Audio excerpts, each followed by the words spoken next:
लेकिन वो धर्म के कार्य में बहुत आगे रहती थी, धर्म कार्य बहुत करती थी, दान पुण्य बहुत करती थी। लेकिन परीक्षित महाराज अगर कोई दान यज्ञ पूजा पाठ करता है, देवता में करते थे, तो इंद्र की नानी पहले से मर जाती थी।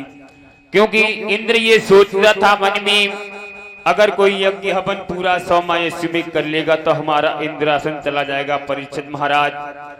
और परीक्षित महाराज इंद्र किसी का नाम नहीं था, एक कुर्सी का पदवी का नाम था, जैसे मुख्यमंत्री, प्रधानमंत्री, प्रधान। ऐसे कुर्सी के चक्कर में ये दुनिया भ्रम में पड़ी हुई है। कहीं किसी से लड़ाई हो रही है, कहीं किसी से लड़ाई हो रही है, और कुर्सी के पीछे दुनिया पीछे पड़ी है। परीक्षित महाराज चाहे छोटा इंसान हो चाहे बड़ा हो, वो भी अपने दिमाग में विचार लाता है कि कुर्सी हमको मिल जाए तो हम भी राज चलाएंगे।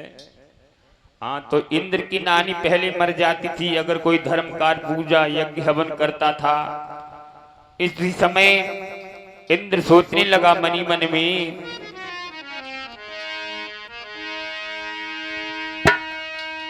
कि इंद्र भयो हैरान, अरे छोड़ मैदान के भगो यगारी। और विष्णु के दरबार में जब इंद्र पहुंच गौ जाई,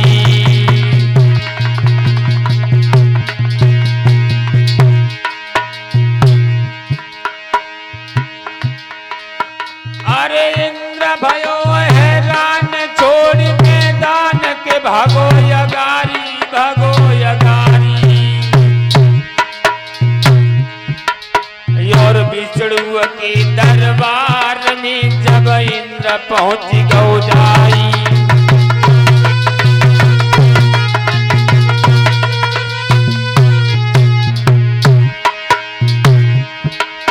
अरे बेटे हरनाथ जोड़ दो हाथ, समझ कही बानी कही अरे बानी। और देवराज कर जोड़ के कह अर्जऊ अरे सुनाई, अरे देवराज कर जोड़ के कह अर्जऊ अरे सुनाई।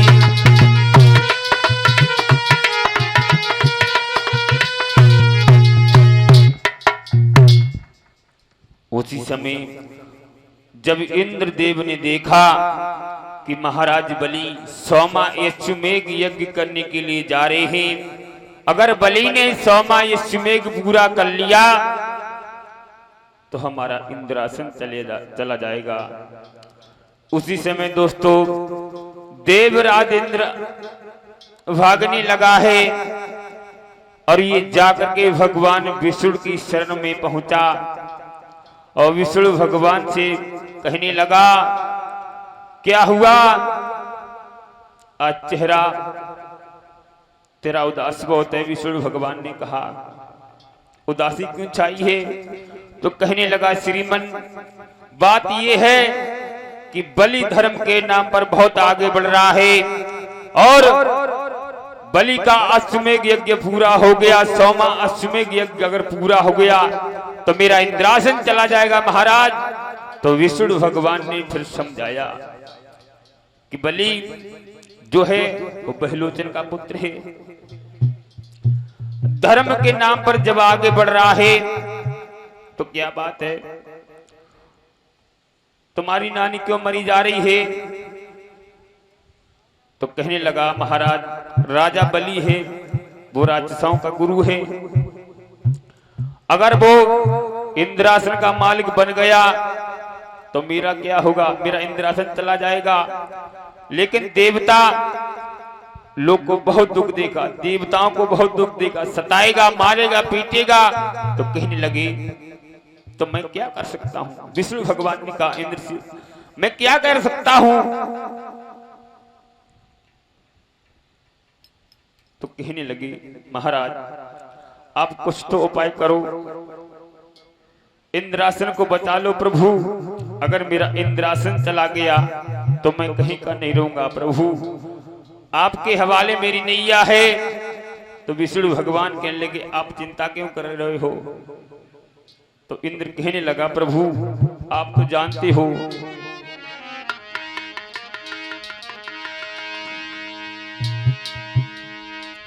अरे कर जोर के गिरा सुनाई,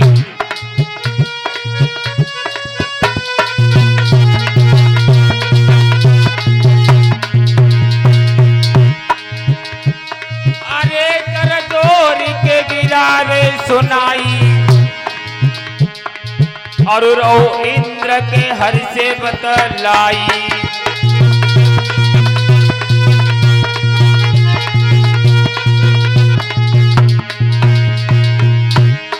अरे देवतन पे मुसीबती आई, कहने लगा अरे देवतन पे मुसीबत आई, तब भगवान कहे रे समझ आई।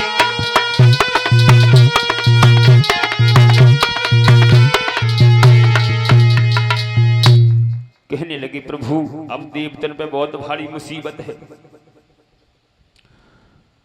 देवताओं के राजा ने कहा कि श्रीमन इसलिए आप किसी तरीके से मेरी रक्षा कीजिए। विष्णु भगवान ने जब देखा है तो देवराज इंद्र जब ज्यादा दुखी हुआ तो कहने लगे देखो इंद्र, जाने के लिए कोई बात नहीं है, मैं मना तो नहीं कर रहा हूं,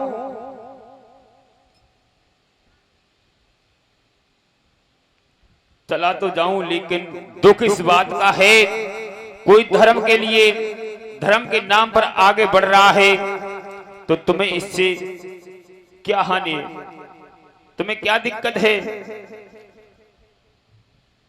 तो इंद्रराज कहने लगे प्रभु आप खुद सोचो। विष्णु भगवान ने कहा तुम्हारी बहुत बड़ी मूर्खता है इंद्र, मैं चला तो जा रहा हूं, मेरी जितनी चलेगी मैं उतनी चलाऊंगा, आप टेंशन ना करो, चिंता ना करो। उसी समय कहने लगे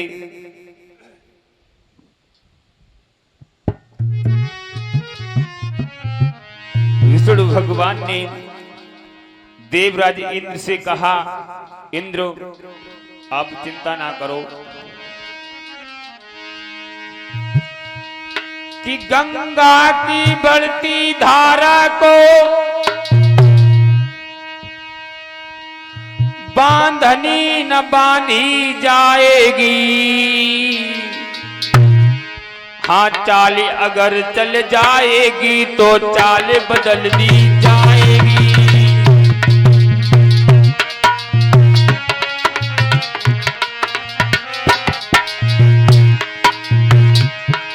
गंगा की बढ़ती धारा को बांधनी न बांधी जाएगी, हाँ चाली अगर चल जाएगी तो चाले बदल दी जाएगी।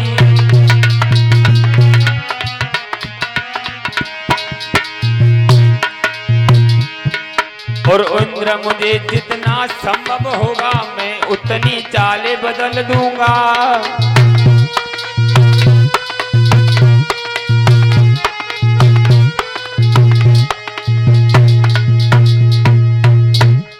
आप चिंता ना करो, हमसे जितनी कोशिश होगी मैं उतना काम कर देंगे, आप किसी बात की चिंता ना करो। भगवान विष्णु ने आश्वासन दिया, समझा करके ये कहा घबरा मत, हमसे जितना संभव होगा तुम्हारे इंद्रासन को बताने के लिए हम उससे दूसरा लोक दे डालेंगे, लेकिन आपका इंद्रासन बचा लेंगे। इंद्र को अपने पास से विदा किया। इंद्र लौट करके जब चला जाता है दोस्तों, साथ ही साथ बात और भी बताते चले कि महाराज बलि जो थे ये प्रहलाद के नाती थे, लेकिन परीक्षित महाराज और ये बहलोचन के पुत्र थे। राजा बलि बताने तो ये जा रहा हूं, राजा बलि अपनी मां के गर्भ से नहीं पैदा हुए थे, अपनी मां के गर्भ से जन्म नहीं लिया था परीक्षित महाराज। बल्कि जिन्होंने अपने पिता के गर्भ से जन्म लिया था। अब आप लोग ब्रह्म में पढ़ोगे कहीं पिता की गर्भ से पुत्र पैदा होते हैं। परीक्षित महाराज, एक समय की बात है, बहलोचन जो थे ये निर्वंशी थे, और परीक्षित महाराज जितने भी राजा हुए इस धरती धरा पर, इनका एक ही उद्देश्य हमेशा रहा, शिकार के बहुत शौकीन थे। अभी भी कुछ लोग ऐसे हैं जो मतलब शिकार खाते भी हैं। हाँ, जो राजा महाराजा थे इस शिकार के बहुत शौकीन थे, क्योंकि जब ये घोड़ा पे सवार होकर के बनी में जाते थे, हिरन ये शेर का शिकार करते थे, हिरन या शेर का शिकार करते थे, अपने तीर को आजमाते थे, निशाना आजमाते थे कि हमारा निशाना कैसा है। जब वो पशु पक्षी मर जाते थे तो उन्हीं पशु पक्षियों का राजाओं को श्राप लगा हुआ था, अश्राप लगा हुआ था। तभी कुल राजाओं के संतान नहीं पैदा हुई थी परीक्षित महाराज, क्यों? जब श्राप लग जाता है तो श्राप कभी झूठ भी नहीं जा सकता। निर्दोष को अगर सताओगे, यानी कि गरीब को सताओगे तो वो रो देगा, और जब उसका परम पिता परमेश्वर सुनेगा तो तुम्हारी चमड़ी उधेड़ देगा। कहते हैं परीक्षित महाराज, अगर निर्दोष को सताओगे तो वो सिर्फ रोने के अलावा उसके पास कुछ नहीं है, लेकिन जब उस परम पिता परमेश्वर की असीम अनुकंपा हुआ करती है तो जो दोषी होता है उसकी खाल भी उधेड़ लेता है। उसी समय बहलोचन सोचने लगे क्या करें, हमारे संतान नहीं है। जब संतान नहीं है तो बहलोचन बहुत दुखी होने लगे। एक दिन की बात है, परीक्षित महाराज बहलोचन सोचने लगे इससे तो बढ़िया में मर जाएं तो अच्छा है, क्योंकि परीक्षित महाराज आपके पास धन दौलत गाड़ी दौलत शौहरत सब कुछ है, अगर घर में एक चिराग जलाने वाला पुत्र नहीं है तो घर सूना सूना लगता है। मान लीजिए आपके घर मकान बहुत सुंदर बना है, अगर उस घर में एक आरा नहीं है, जैसे दीपक रखा जाता है, अगर ज्योति जलनी है तो अच्छा नहीं लगता घर में। वैसे ही बहलोचन सोचने लगे अगर हमारे घर में संतान हो जाती तो कितना अच्छा रहता। उसी समय सोचने लगे, कहने लगे क्या करें प्रभु, तेरी माया क्या है। इधर बहलोचन ने सोचा हम मर जाएं तो बढ़िया है, घर से जब निकल पड़े हैं तो मरने के लिए जा रहे हैं, सोचते जा रहे हैं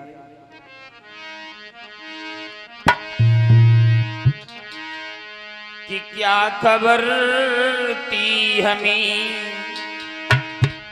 एक बेटा बिना, और स्वामी दुख भी उठाना पड़ेगा, क्या खबर थी हमें।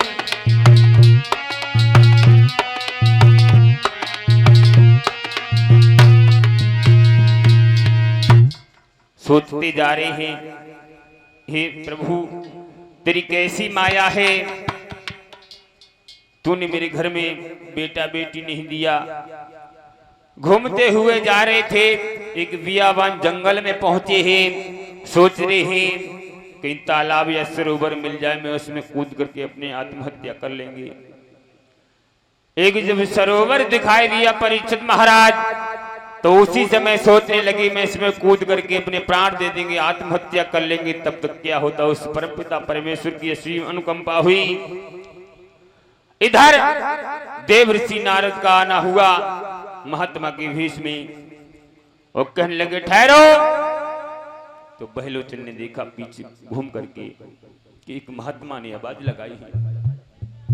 जब महात्मा ने आवाज लगाई है तो बहलोचन पीछे मुड़ करके देखने लगे, कहने लगे श्रीरुमन कहिए क्या बात है, क्या बात है। उसी समय बहलोचन ने उस महात्मा जी को प्रणाम किया, कहा बोलो श्रीमन क्या बात है। तो महात्मा ने जवाब दिया कि बहलोचन तुम यहाँ सरोवर पे क्या कर रहे हो। उसी समय बहलोचन कहने लगे अगर आप सच्चे साधु हो तो आप खुद ही देख सकते हो। जब ऐसे वचन सुने हैं तो उस महात्मा ने अपनी आंखें बंद करके जब ध्यान करके देखा कि बहलोचन, तुम एक पुत्र वियोग में मरने के लिए यहां आए हो, तो कहने लगे, हाँ श्रीमन, आपने सही देखा। आप तो जानते हो श्रीमन, वन वन में भ्रमण करने वाले हो, आप बताइए मैं क्या करें। तो उसी समय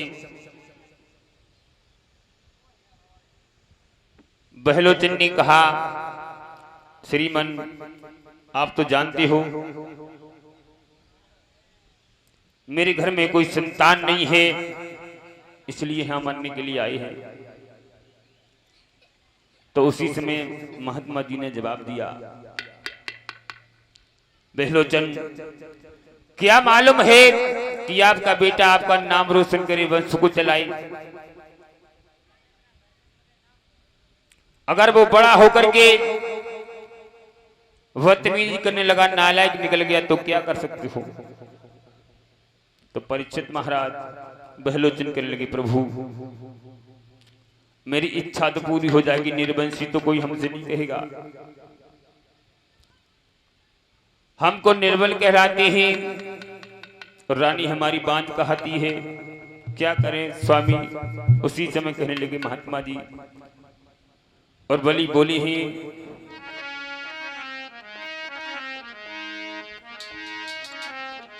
बलि कहने लगे हैं महात्मा से, परीक्षित महाराज सुनो, वक्त पे समय सबकी याद आती है। परीक्षित महाराज, जब वक्त जिसका पड़ता है, भाई पे वक्त पड़ता है तो भाई की याद आती है, और जिसके बेटा नहीं है उसे बेटा की याद आती है, और जिसकी बहन के भाई नहीं है तो उसे भाई की याद आती है। वक्त सब पे पड़ता है प्रभु।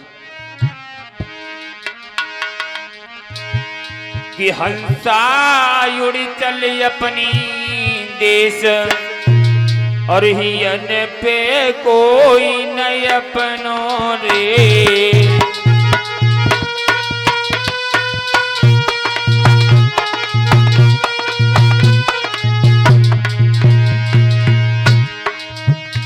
अरे कोई न अपनो रे, हियन पे कोई न अपनो रे।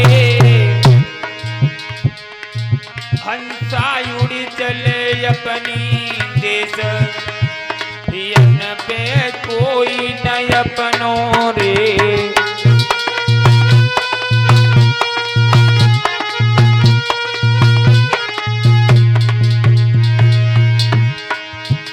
अरे एक दिन बिना बेटा को बाप।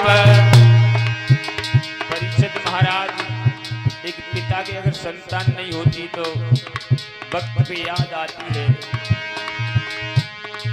एक दिन बिना बेटा को बाप,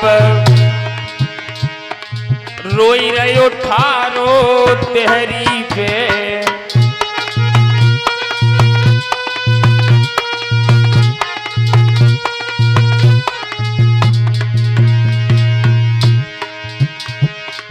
बेटा किनी पढ़ाऊं चटसार।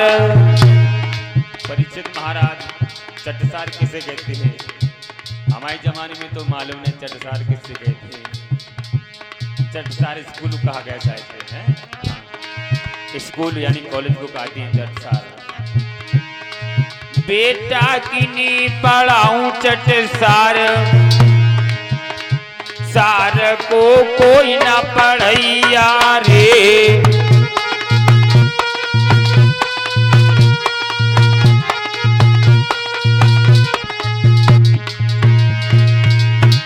ये हंसा उड़ चले अपनी देश, हियन पे कोई न अपनो रे।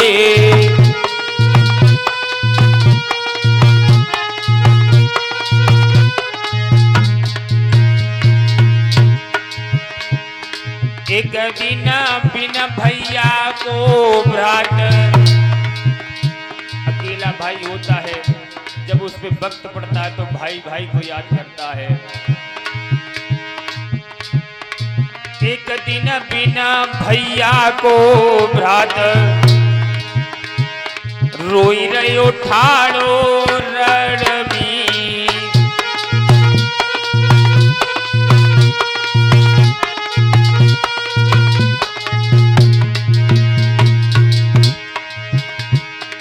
भैया कौन जीताबे मेरी जंग के भैया कौन जीताबे मेरी जंग। जंग को कोई न जीतैया रे।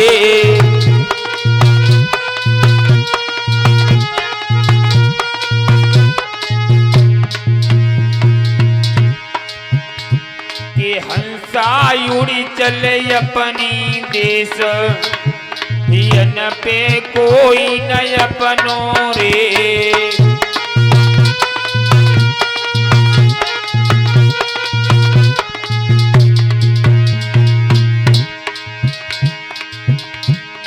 एक दिन बिना भैया की बहनी। परीक्षित महाराज जिस बहन का भाई नहीं होता है उसे रक्षाबंधन के दिन और जब शादी होती तब याद आती है कि अगर मेरा भाई होता तो मुझे धीरज बनाता। एक दिन बिना भैया की बहनी रोई रही ठाड़ी मारे पे।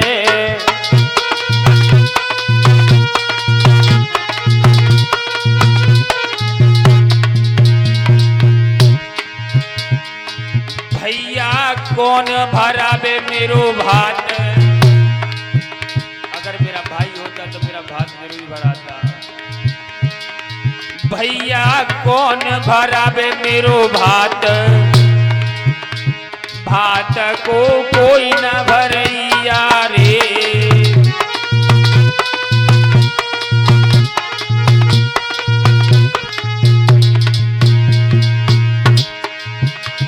कि हंसा उड़ी चले अपनी देश हियन पे कोई न अपनो रे।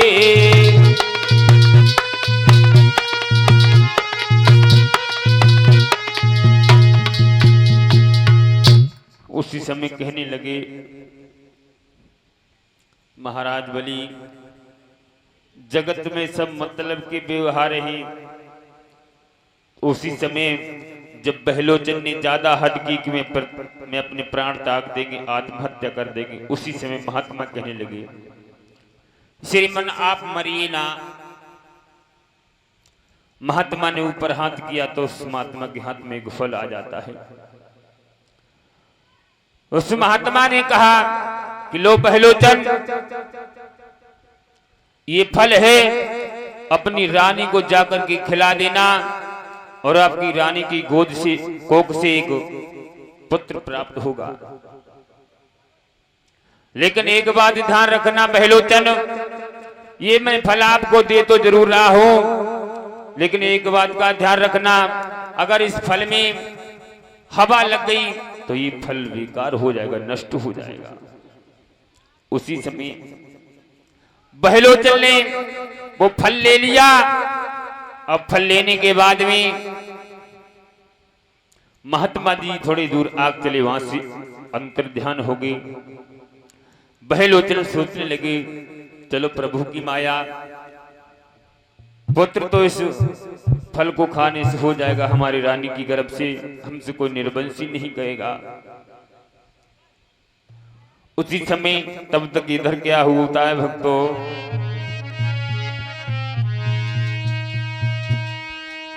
अरे बाई समय के बीच में के झुकी आई अंधियारी।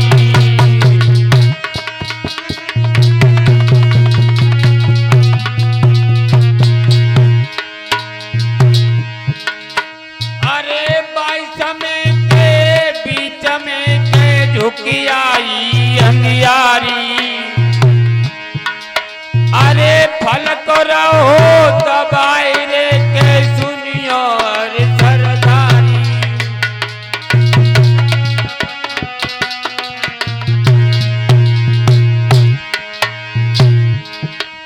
महाराज अब फल ने नुसको लीनो खाई और बाई फल के खाए बेचे के गर्भ के रहो दिखाई। भैया होनी है बलवान बुद्धि को चक्कर वारी है। दादा होनी है बलवान बुद्धि को चक्कर वारी है।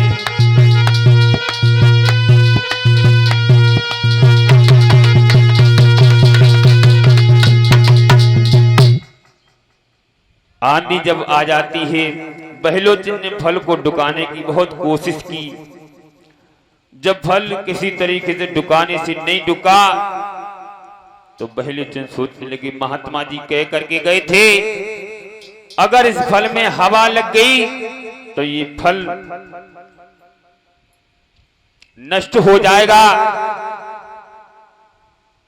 जब छुपाने से फल नहीं छुपा तो परीक्षित महाराज वो फल बहलोचन ने स्वयं खा लिया। अरे भैया, जैसे ही फल खाया बहलोचन ने तो बहलोचन के उधर बढ़ने लगा, पेट बढ़ने लगा। महाराज घर पर पहुंचे हैं, कुछ समय व्यतीत हुआ। परीक्षित महाराज बहलोचन घर से बाहर नहीं निकलते हैं, लोक लज्जा के कारण। सोचते हैं अगर मैं बाहर निकले तो ये दुनिया वाले क्या कहेंगे, ये क्या है। एक समय बहलोचन ने सोचा रात्रि में इससे तो बढ़िया में मर जाएंगे जाकर के, क्योंकि शर्म वाली बात है। परीक्षित महाराज रात में वो निकल पड़े, एक बनी में आए, स्वयं अपनी चिता बनाई। चिता बनाने के बाद में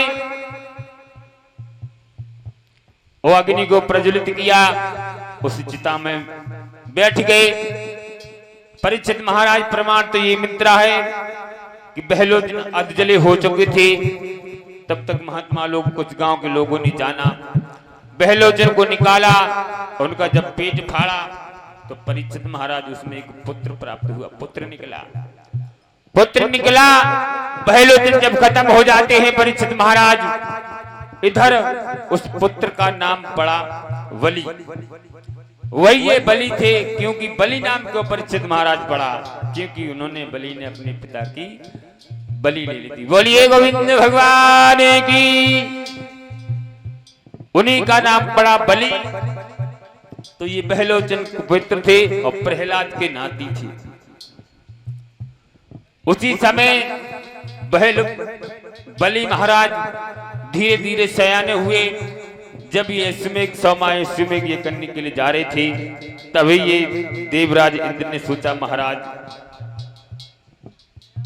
आप कुछ उपाय करो। तो विष्णु भगवान ने कहा था आप चिंता ना करो, मैं सब कुछ उपाय करेंगे। बहुत ही धर्म के कार्य करते हैं महाराज बलि। इधर विष्णु भगवान ने एक 52 अंगुल का रूप बनाया। और सबसे पहली बात तो ये परीक्षित महाराज, ये जो हर की बरसात में छाता लेते हैं, ये सबसे पहले किनके पास था?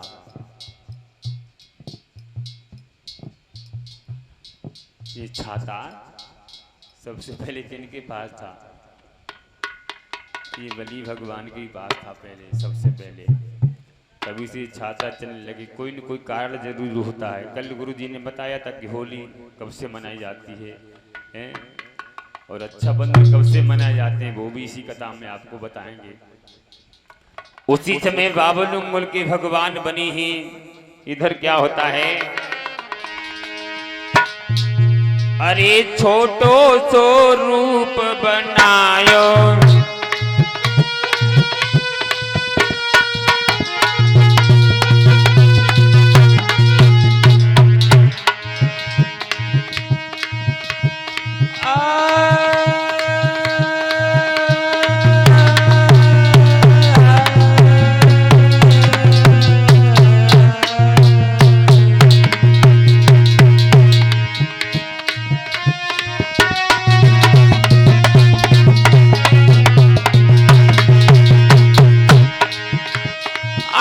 छोटो सो रूप बनायो,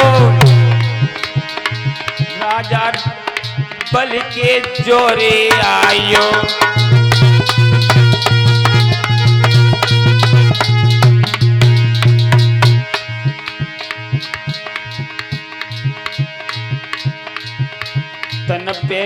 पीतांबर सोई रोए,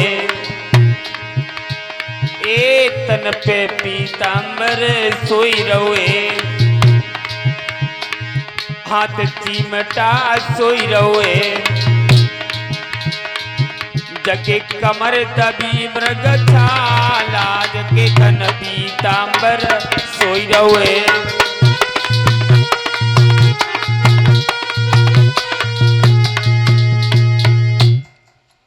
छोटा सा रूप बनाया, 52 अंगुल के भगवान बने हैं और वहां से अपने विष्णु लोक को छोड़ करके चले हैं। महाराज वली के दरवाजे पर पहुंचे हैं तो वली के दरवाजे पर 2 पहरेदार खड़े हैं। 52 अंगुल के भगवान ने जवाब दिया पहरेदार से कि बेटा पहरेदारों,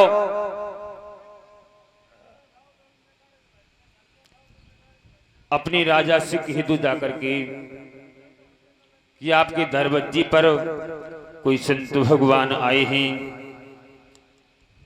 और आपका इंतजार कर रहे हैं, आपको बुलाया है दरवाजे पर। तो पहरेदार कहने लगे आपको क्या चाहिए?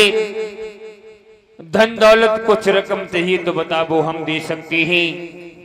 उसी समय बहलोच 52 अंगुल के भगवान कहने लगे पहरेदारों, मैं आपसे कुछ नहीं मांगते हैं, आप अपने सिर्फ राजा को बुला दीजिए, आपके राजा से ही काम है। और परीक्षित महाराज एक बात और बात है, अगर कोई बड़ा आदमी हो जाता है और छोटा आदमी उसके पास अगर नौकरी भी करने लगे तो वो भी समझता कि हम भी राजा हो गए। उसी प्रकार से वो पहरेदार कह रहे हैं अगर कुछ आपको चाहिए तो हमसे मांग लो, मैं आपको दे देंगे। उसी समय 52 अंगुल के भगवान कहने लगे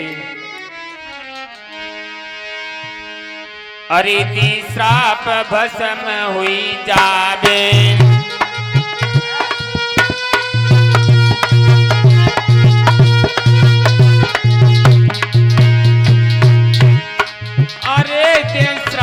भस्म हुई जावे और तू बुलाए के भूप को लावे।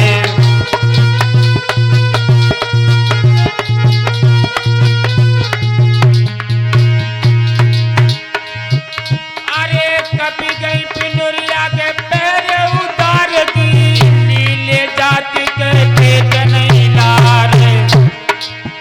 अरे मन में सोच रहो पैरे के दारे, आगे होए जिनको नौहवाल।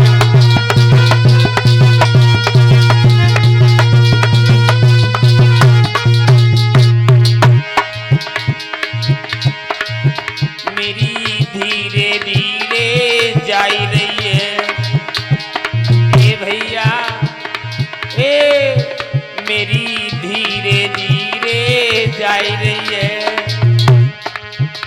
सोने सिकाया योगेश मेरी धीरे धीरे जाई रही है।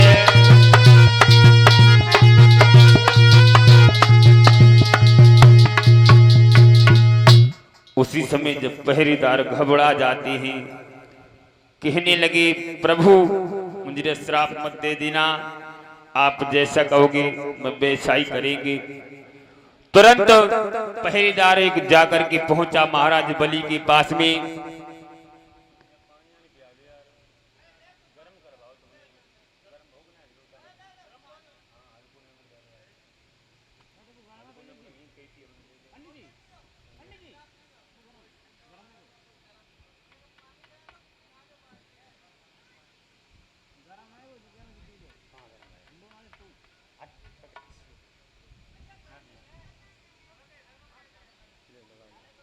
उसी समय पहरेदार जब पहुंचता है बहलोचन की वो वली के पास में, कहने लगे श्रीमन दरबज्जे पे कोई साधु संत भगवान खड़े हैं, वो आपको याद कर रहे हैं।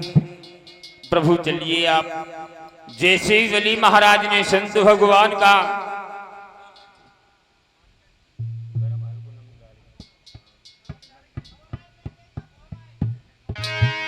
कि हंसा उड़ चल अपनी देश और हियन पे कोई न अपनो रे।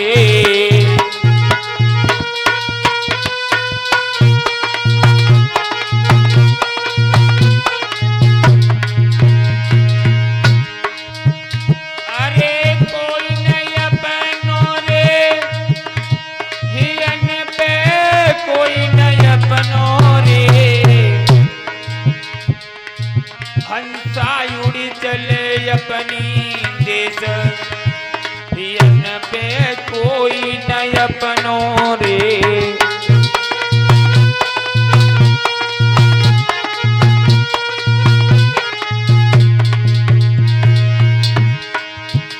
अरे एक दिन बिना बेटा को बाप।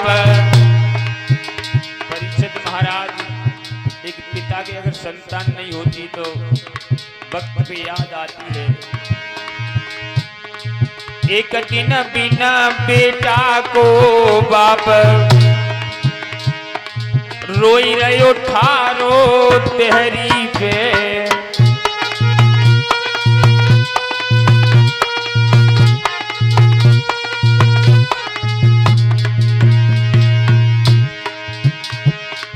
बेटा किनी पढ़ाऊं चटसार। परीक्षित महाराज, चटसार किसे कहते हैं? हमारे जमाने में तो मालूम नहीं चटसार किसे कहते हैं। चटसार स्कूल कहा गया जाता है, स्कूल यानी कॉलेज को कहते हैं चटसार। बेटा किनी पढ़ाऊं चटसार, सार को कोई ना पढ़ैया रे।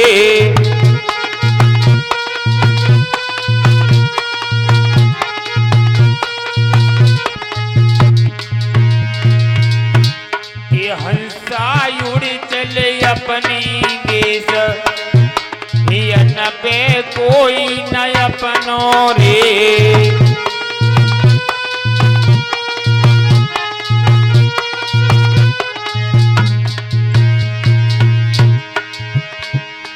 एक दिन बिना भैया को भ्रात। अकेला भाई होता है, जब उस पे वक्त पड़ता है तो भाई भाई को याद करता है। एक दिन बिना भैया को भ्रात रोई रहो ठाड़ो रणमी।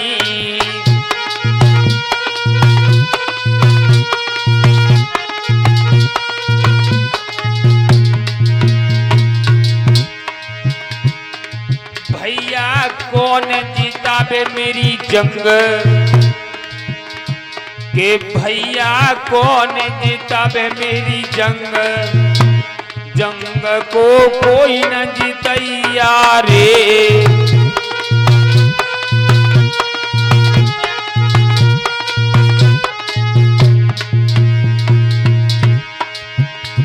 के हंसा उड़ी चले अपनी देश हियन पे कोई न अपनो रे।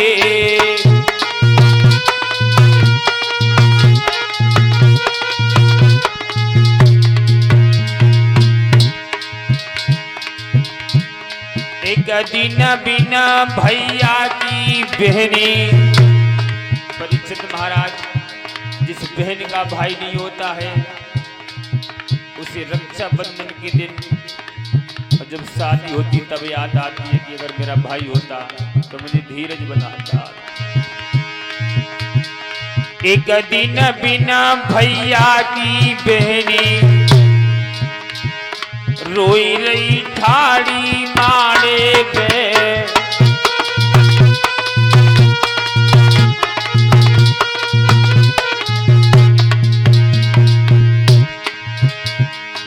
भैया कौन भराबे मेरो भात। अगर मेरा भाई होता तो मेरा भात जरूर भराता। भैया कौन भराबे मेरो भात। भात को कोई न भरैया रे।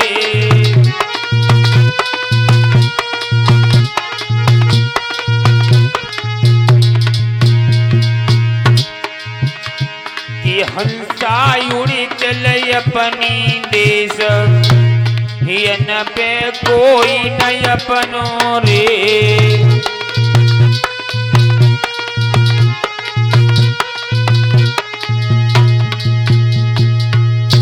उसी समय कहने लगे महाराज बलि, जगत में सब मतलब के व्यवहार हैं।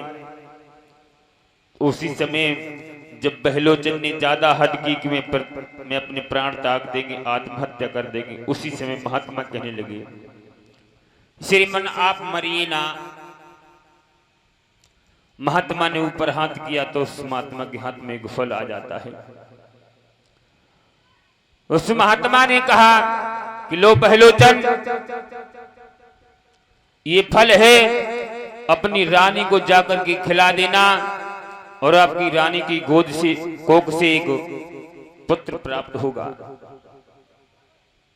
लेकिन एक बात ध्यान रखना बहलोचन, ये मैं फल आपको दे तो जरूर रहा हूं, लेकिन एक बात का ध्यान रखना, अगर इस फल में हवा लग गई तो ये फल बेकार हो जाएगा, नष्ट हो जाएगा।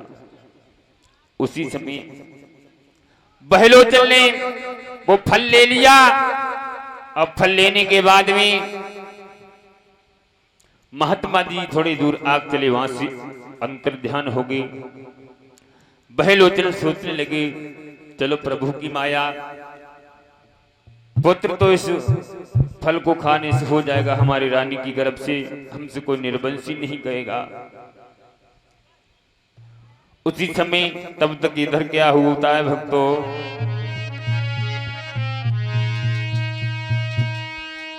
अरे बाई समय के बीच में के झुकी आई अंधियारी।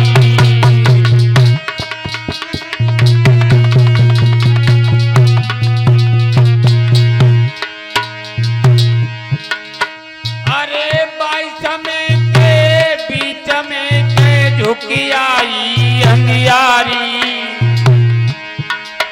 अरे फल को रहो दबाई रे के सुनियो रे सरदारी।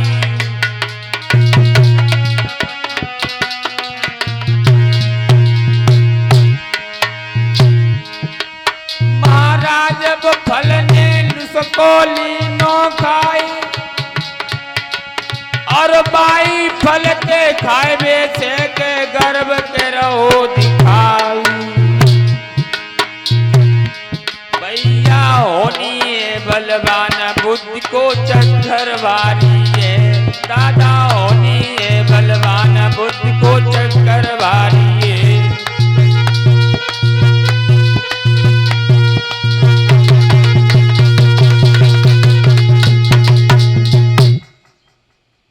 आंधी जब आ जाती है, बहलोचन ने फल को डुकाने की बहुत कोशिश की।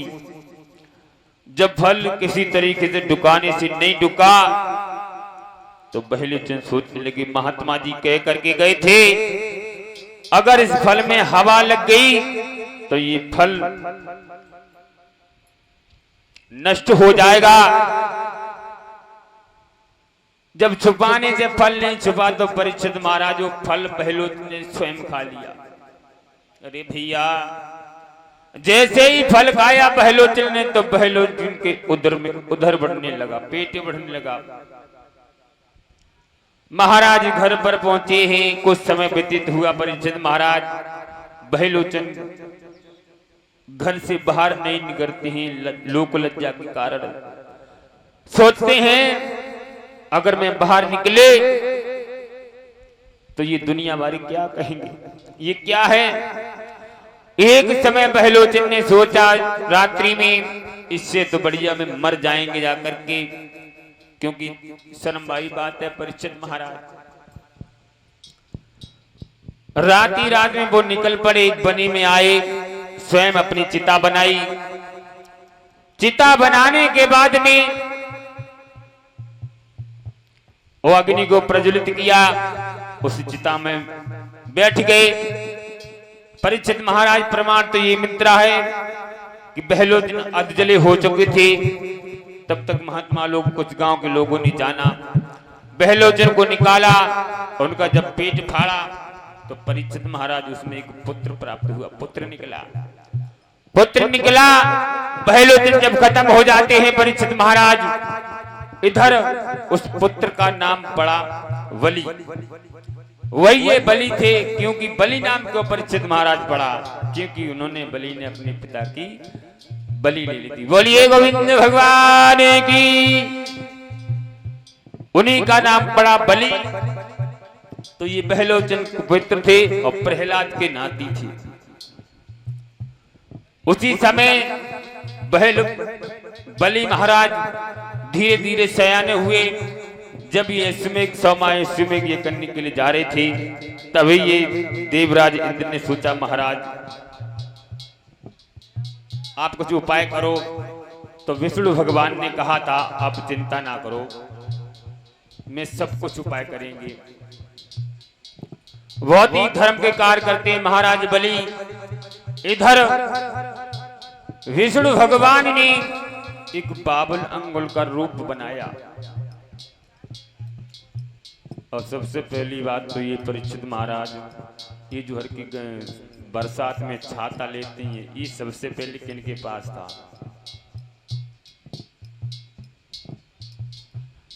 ये छाता सबसे पहले किनके पास था? ये बलि भगवान के पास था पहले, सबसे पहले।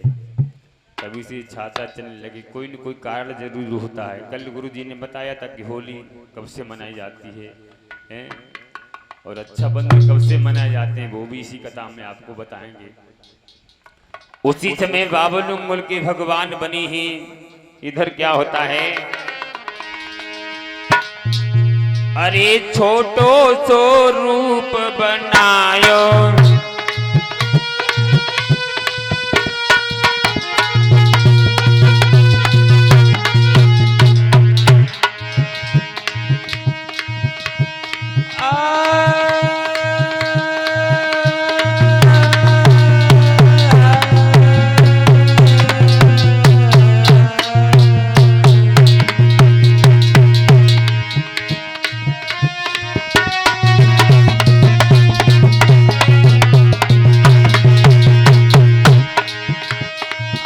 छोटो सो रूप बनायो, राजा बल के जोरे आयो।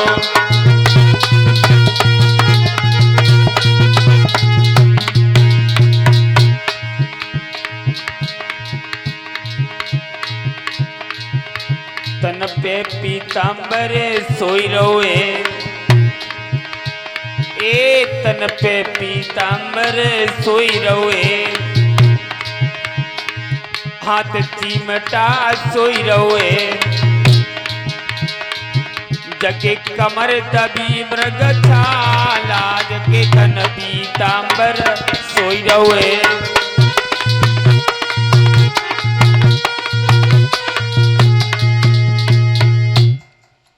छोटा सा रूप बनाया, 52 अंगुल के भगवान बने हैं और वहां से अपने विष्णु लोक को छोड़ करके चले हैं। महाराज बलि के दरवाजे पर पहुंचे हैं, तो बलि के दरवाजे पर 2 पहरेदार खड़े हैं। 52 अंगुल के भगवान ने जवाब दिया पहरेदार से कि बेटा पहरेदारों,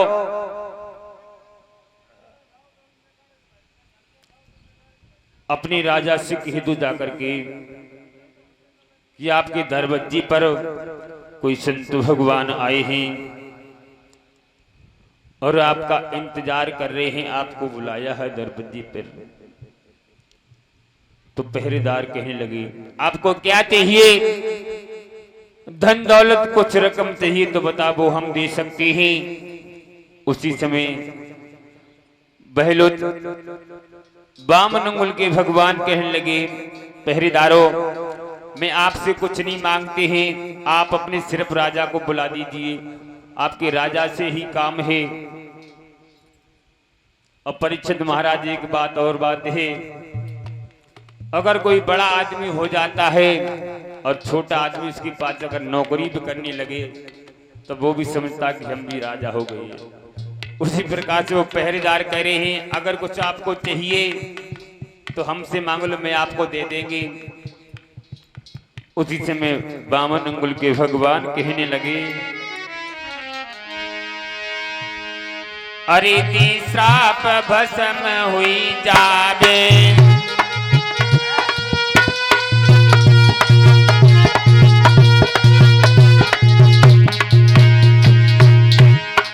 अरे ते श्राप भस्म हुई जावे और तू बुलाए के भूप को लावे।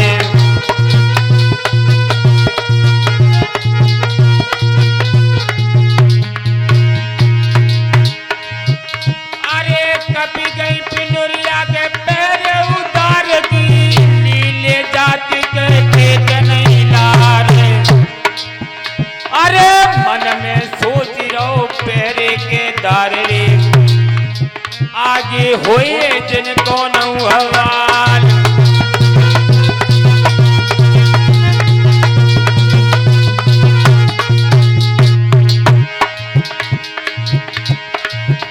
मेरी धीरे धीरे जाई रही है ए भैया, ए मेरी धीरे धीरे जाई रही है। सोने सिकाया योगेश मेरी धीरे धीरे जाई रही है।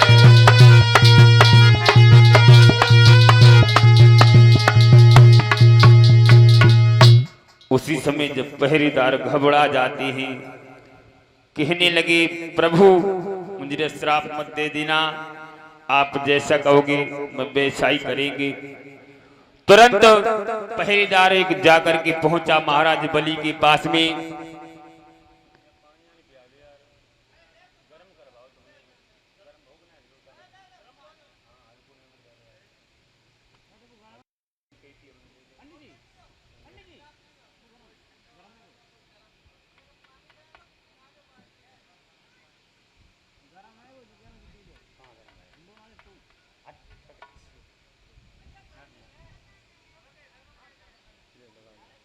उसी समय पहरेदार जब पहुंचता है बहलोचन की वो वली के पास में, कहने लगे श्रीमन दरबज्जे पे कोई साधु संत भगवान खड़े हैं, वो आपको याद कर रहे हैं।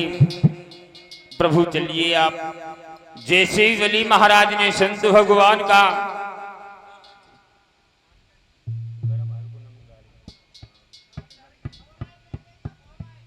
है थमी भई और तुम जैसी सुशील महिलाओं पे, अरे बलवानों की यदि इज्जत है तुम जैसी सुशील महिलाओं पे।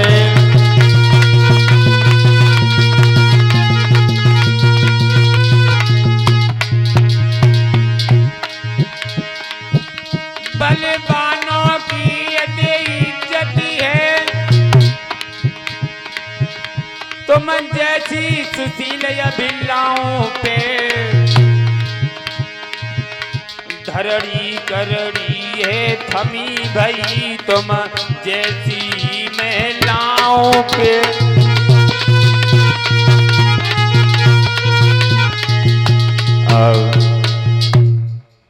राजा कहने लगे धन्य हो प्रभु, धन्य हो मेरी पतिव्रता रानी।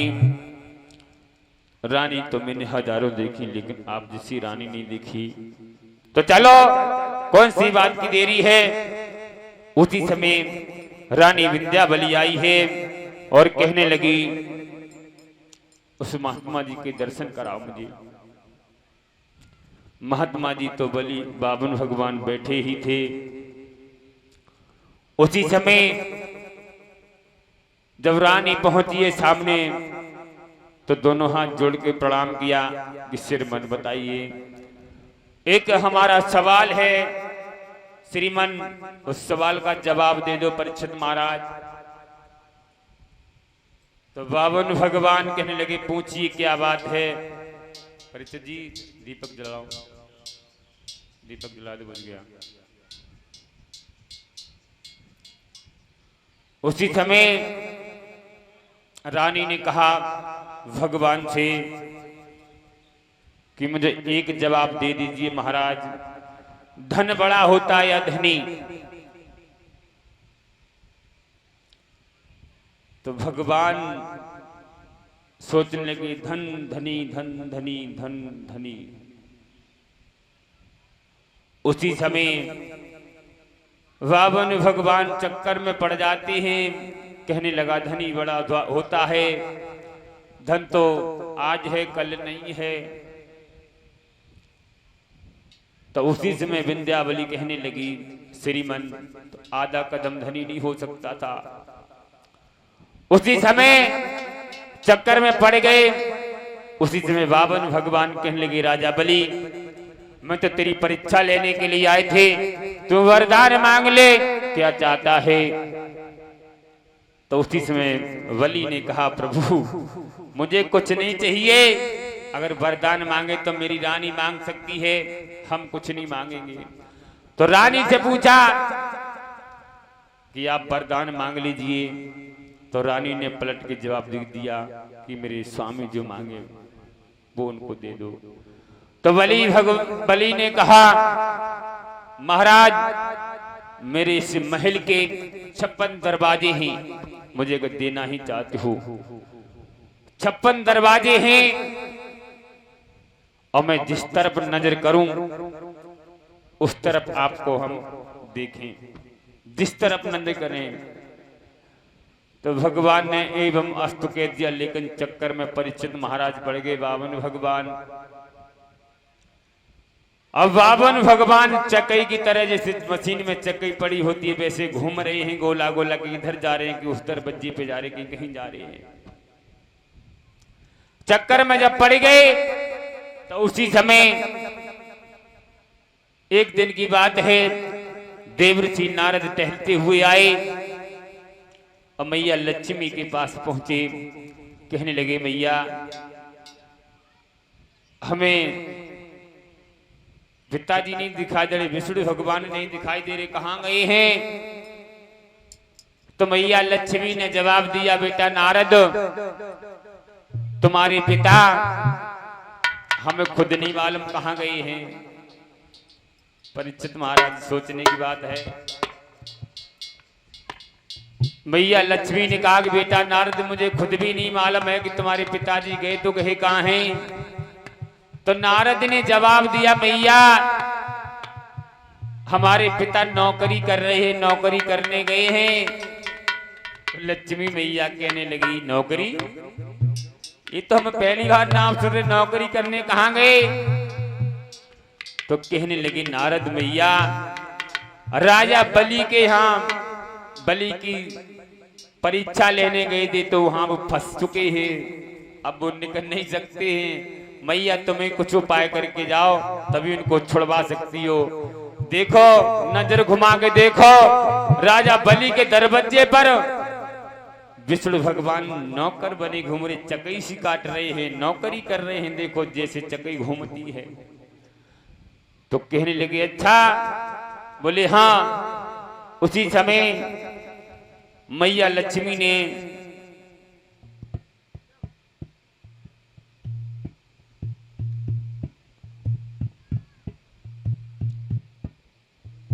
क्या किया, एक कन्या का रूप धारण किया। कन्या का रूप धारण करने के बाद में और बलि के दरवाजे पर पहुंची, दरवाजे पर पहुंची और जाकर के परीक्षित महाराज इधर ध्यान दो, हाँ 2 रुपए का दान दो। उधर जैसे ही पहुंची है मैया लक्ष्मी एक कन्या के रूप में और कहने लगी भैया आज कौन सा दिन है? संडे है। तो कि भैया कि हाँ मैं कुछ आस लेकर के आई हैं। तो मैया लक्ष्मी एक धागा लेकर के गई थी परीक्षित महाराज, बलि के जाकर के वो धागा बांध दिया। तो बलि सोचने लगा मेरी कोई बहन भी नहीं है। जब बहन नहीं है तो बलि ने बहन से कहा बहन जो तेरी इच्छा हो मन में वो मांग ले, मांग ले तो उसी समय वो बहन कहने लगी भैया मेरे पास धन दौलत गाड़ी घोड़ा बंगला सब कुछ है भैया, मेरे घर में कोई कमी नहीं है, कमी है तो सिर्फ इस नौकर की कमी है। परीक्षित महाराज मैया ने चाल चल दी, क्योंकि एक कन्या के रूप में थे, बलि समझ नहीं पाए थे। कहने लगे मैया भैया मुझे इस नौकर की जरूरत है, मुझे ये नौकर दे दो। जैसे ही उस नौकर की बात सुनी है और जैसे कि कोई बात नहीं तुमको हमने दिया, वैसे ही विष्णु भगवान अपने रूप में आ जाते, मैया अपने रूप में आ जाती हैं। उसी दिन से परीक्षित महाराज ये रक्षाबंधन का त्योहार स्टार्ट हो गया, चालू हो गया। उसी दिन से बहनें अपने भाइयों की राखी बांधती हैं। इस प्रकार से 52 अंगुल के भगवान बलि के दर बज्जी बजाते हैं, बलि की परीक्षा लेते हैं। बोलिए गुरुदेव भगवान की, साबरे सरकार की। एक गीत बोलते हैं भजन, उसके बाद हमारे परम आदरणीय सम्माननीय गुरुदेव जी के मुखारविंद से कथा को रसपान करेंगे। बोलिए गुरुदेव भगवान की।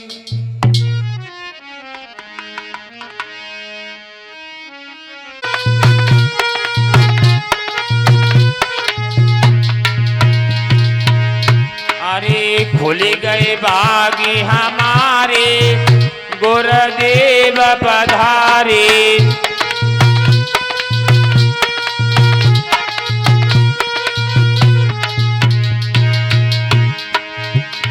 अरे तुम तो गुरु जी मेरे गंगा और जमुना,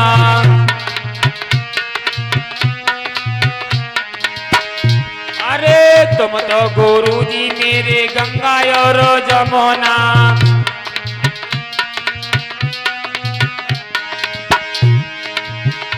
अरे हमें नदी नवारे, हे गुरुदेव पधारे।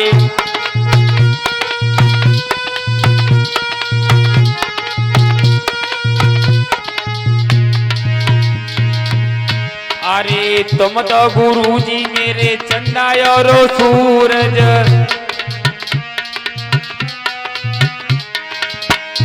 अरे तुम तो गुरु जी मेरे चंदा और सूरज।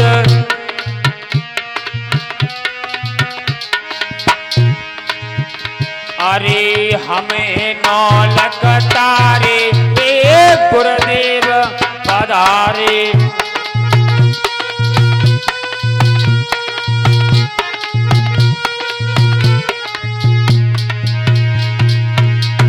अरे खुल गए बागी हमारे, गुरुदेव पधारे।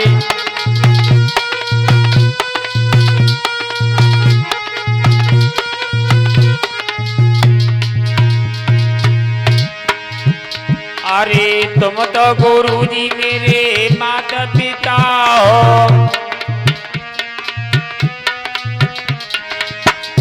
अरे तुम तो गुरु जी मेरे माता पिता हो।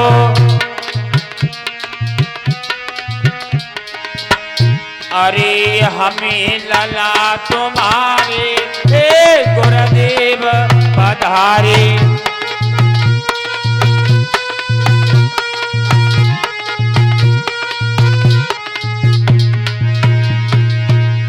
अरे खुल गए भागी हमारे, गुरुदेव पधारे।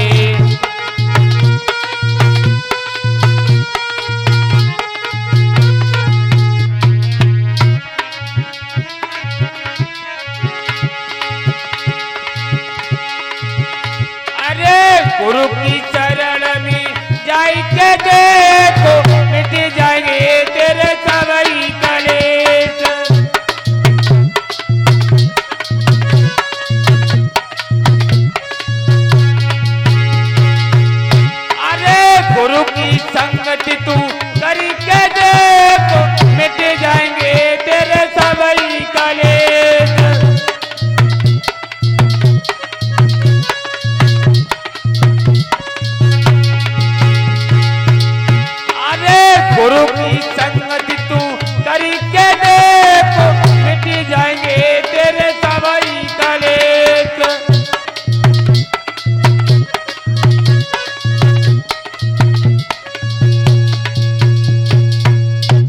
बोलिए गुरुदेव भगवान